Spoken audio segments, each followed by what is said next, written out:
In this video, we're going to start off talking about scientific notation. This may be a review for most of you, but again, I want to make sure you're all kind of on the same footing when it comes to this. You will need something to write with, something to write on, and a calculator would be helpful because we are going to do a little bit of math at the end.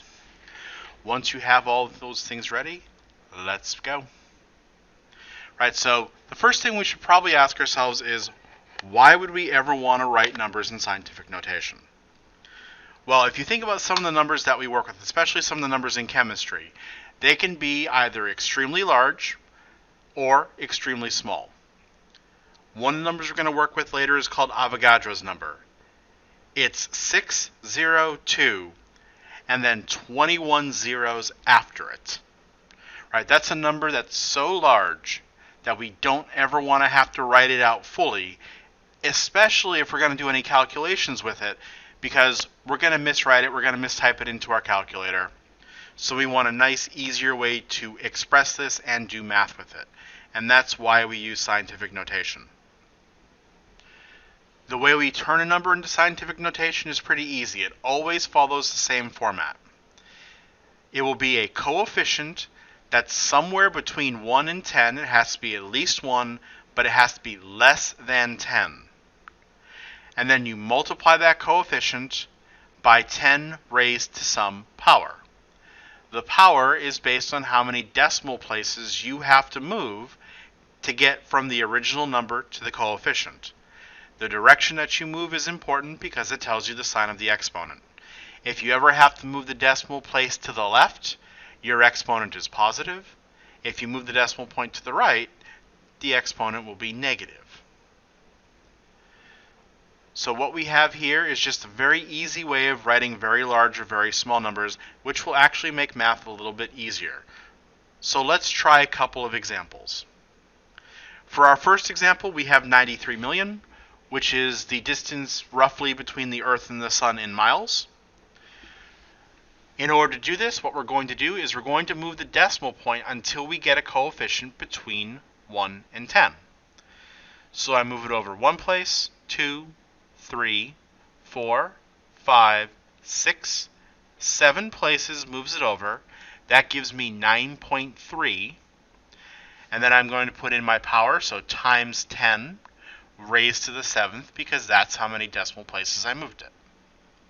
93 million is 9.3 times 10 to the 7th. 10 to the 7th, remember, is 10 million.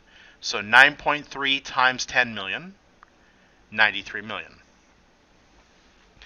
Take a moment, try to get the one on the right for me, and once you think you have an answer, pick the video back up. Okay, so what we're going to do is we're going to move our decimal point to the right, which means our exponent is going to, or our power of 10 is going to be negative. I'm going to move it 1, 2, 3, 4, 5 places. That gets me a coefficient of 5.84 times 10 to the negative 5th.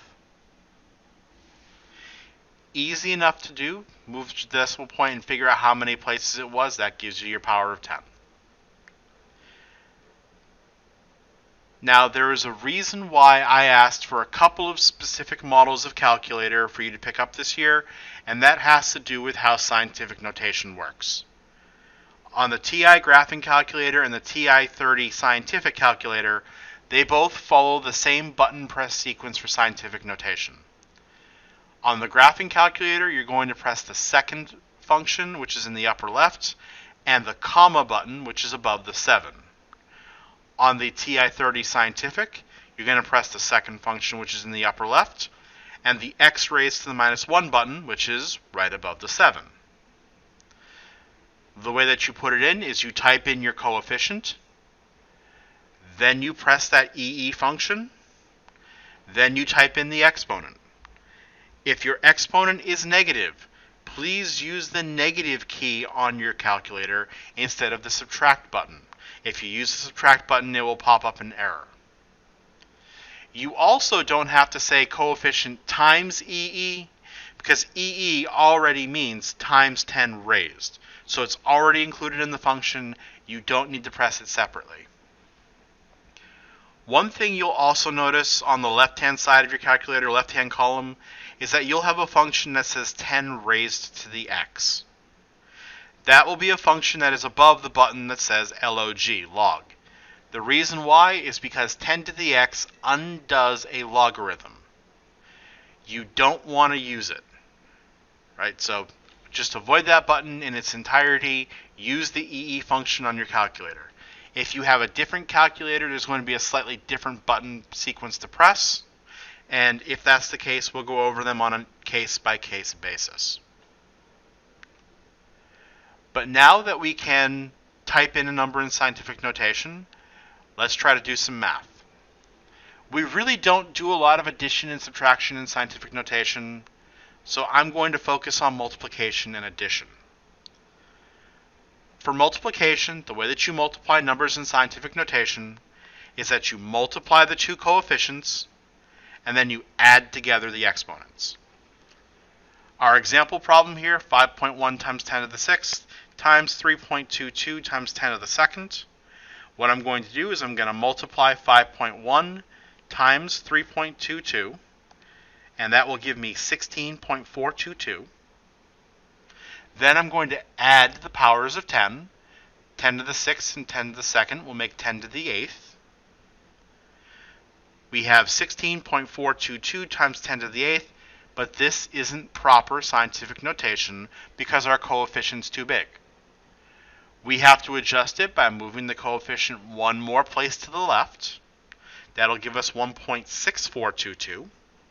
And because we moved the decimal point to the left, we're going to add 1 to our power of 10.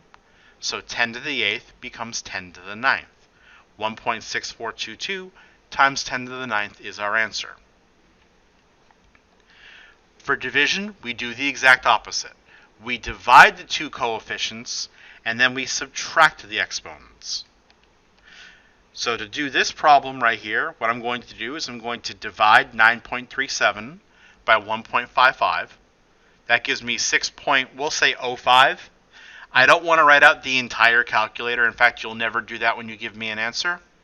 So 6.05. And then we subtract the exponents.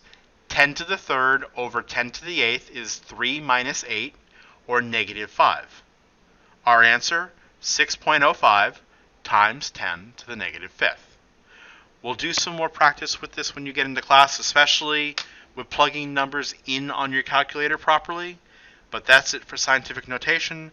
In our next video, we're going to talk about the different units of measurement and their scientific notation equivalents for all the prefixes.